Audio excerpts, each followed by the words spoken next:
Gods and religions, among the greatest human inventions of all time. But are they also real?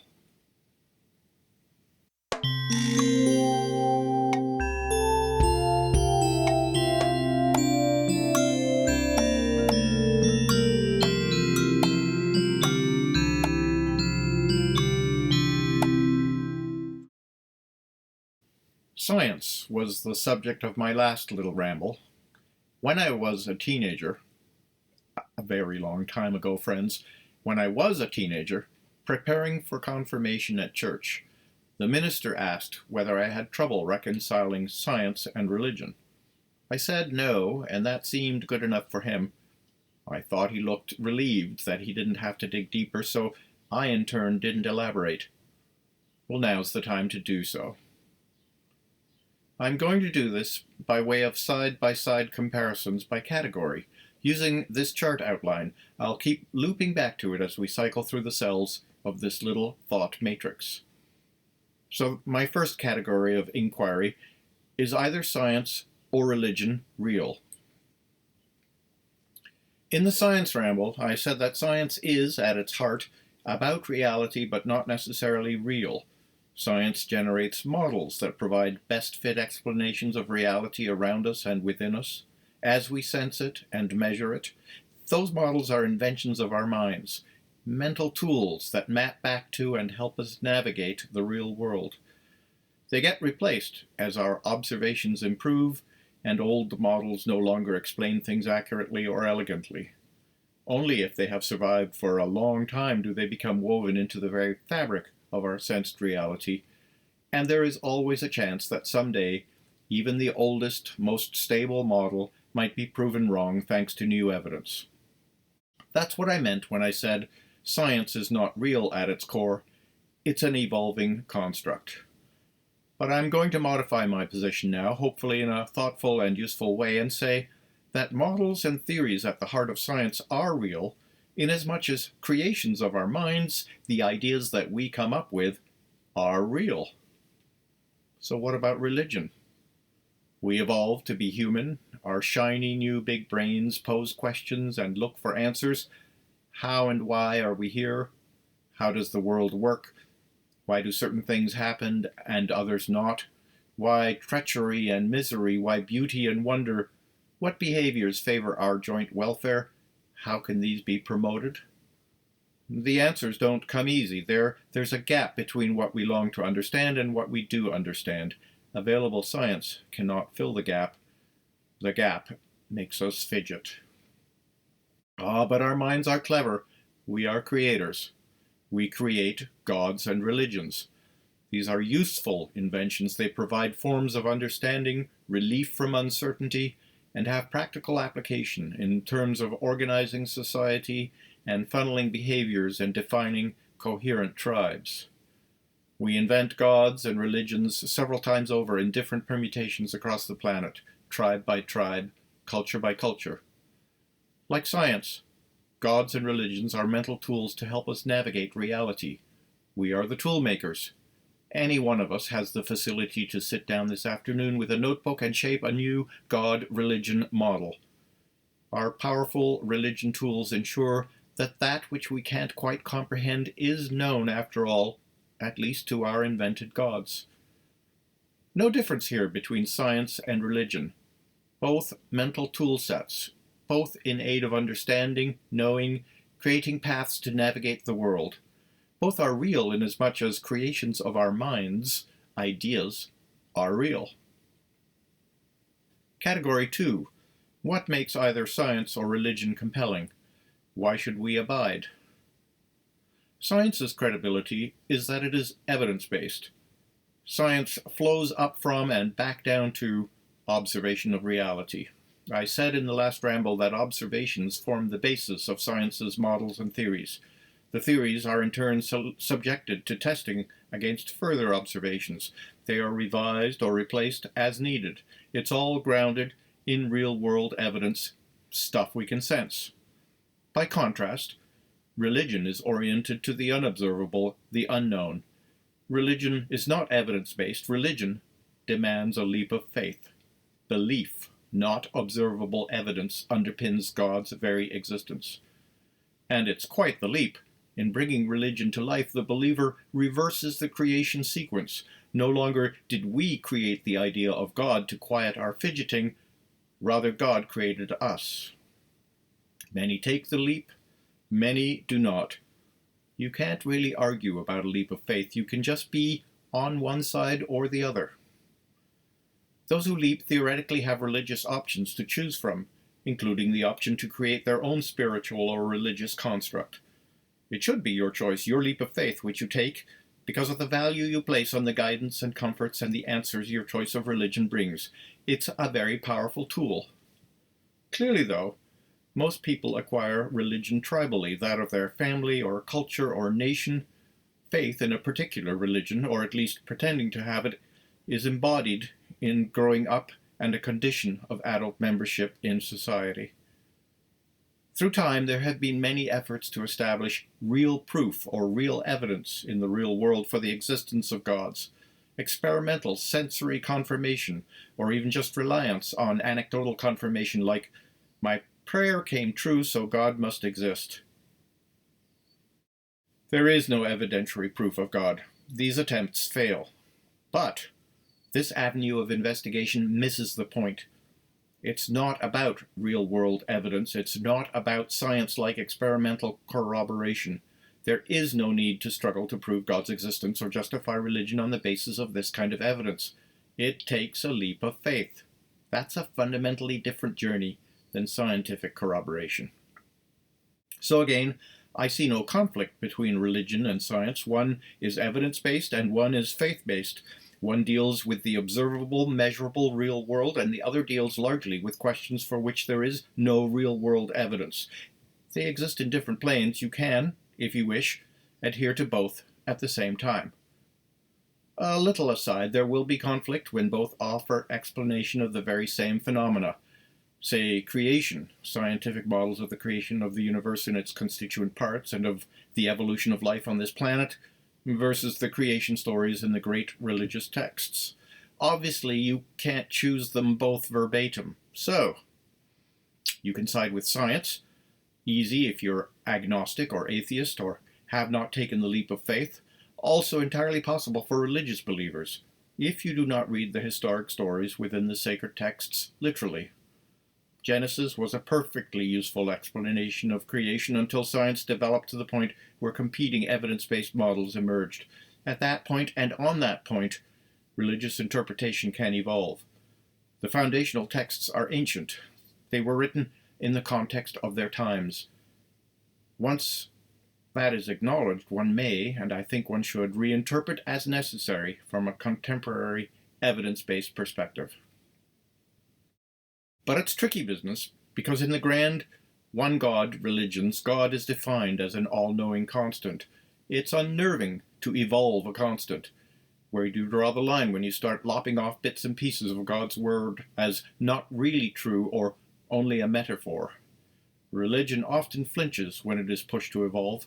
It's hard to suggest that the word of God, or even of our understanding of it, has been less than perfect. So your other option, of course, is to say religion prevails with all details intact, dismiss the scientific accounts and the evidence to support, take the word literally. Hanging on to the notion that the universe as we know it, including ourselves, was created in a week only several thousand years ago, must be exhausting. Looping back to my first ramble, I do believe that to be a major brain hijack, reflecting a lack of thoughtfulness. By all means, take a leap of faith, but please, keep your eyes open. Don't stop thinking. Category 3, downsides. What can go wrong?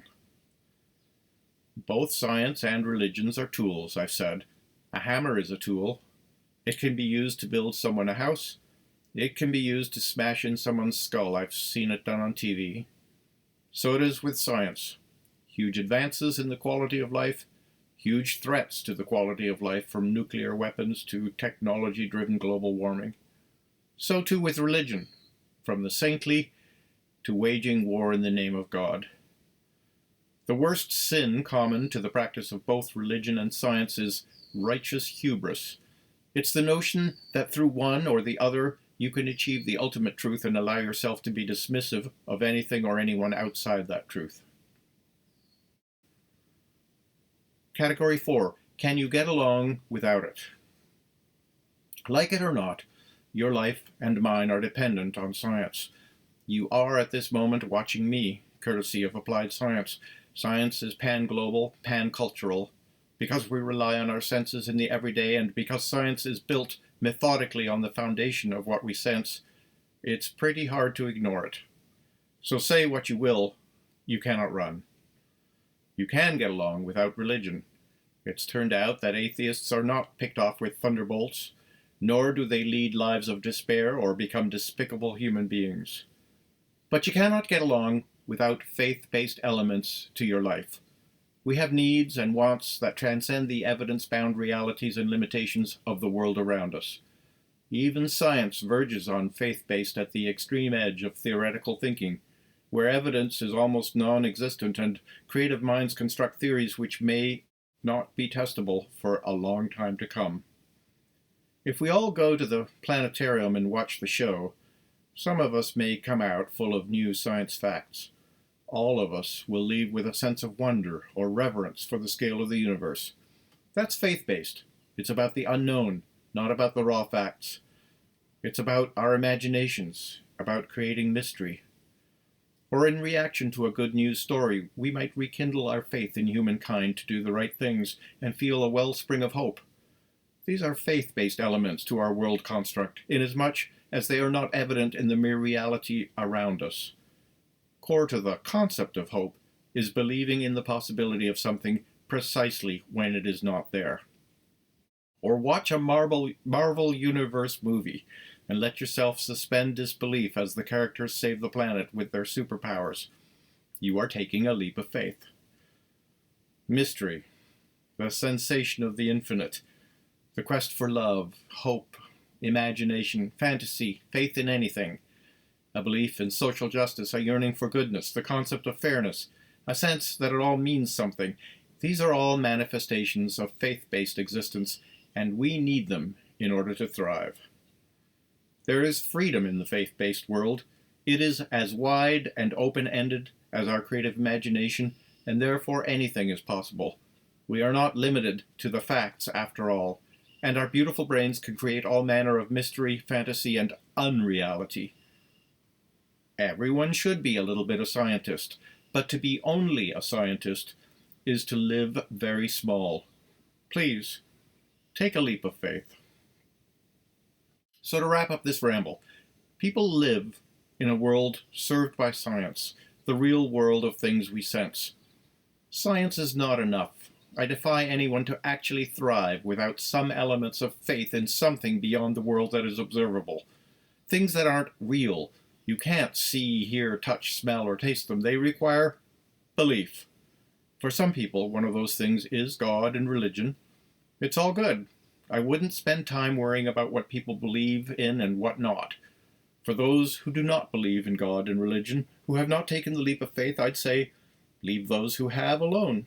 You don't have to unconvert them. They are experiencing faith. I'd say the same thing to those who are religious. Don't overplay things and think less of anyone whose beliefs are at variance with yours. That's harmful, and disentitles others to their leap of faith, even as you manifest yours. Waste of time to argue across the chasm of the leap as to whether God is real or not. Take the leap, and God is real. Don't take the leap, and God is real only as a concept or creation of humankind. And more broadly, the bottom line is, everybody believes in stuff that ain't real. We need to. We are compelled to. It's good for us. It's essential. But don't take it from me. I may believe in all the wrong things. As always, I urge you to please think and believe for yourself.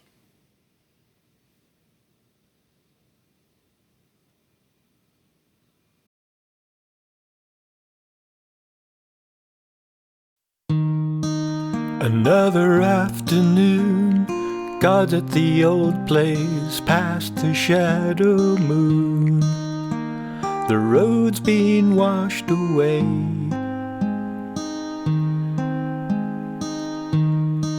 There's been a lot of rain.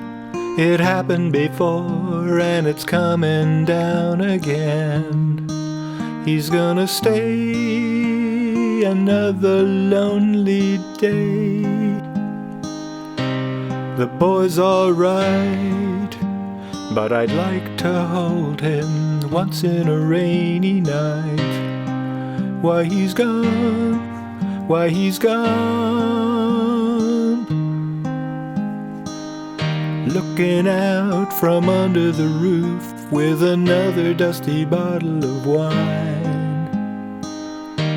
The vintage is spoiled, but the feeling is divine. A lonesome wispy breeze licks around the back of his knobby ancient knees. Lets him know he is fine. The boy's alright, but I'd like to hold him once in a rainy night. Why he's gone, why he's gone.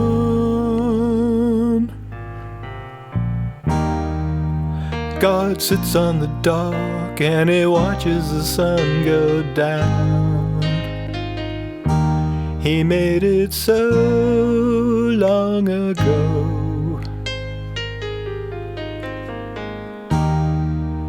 Can't even recall how he made it go around, around, around, around it all. All the things he used to know. The boy's alright, but I'd like to hold him once in a starry night.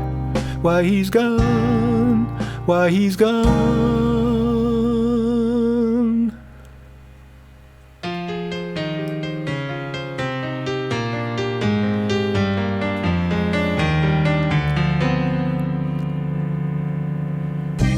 We're all so sorry, all so sorry, all so sorry, God.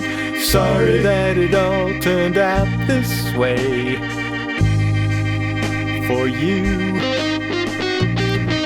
We're all so sorry, all so sorry, all so sorry, God. Sorry that it all turned out this way for you. We're all so sorry, all so sorry, all so sorry, God.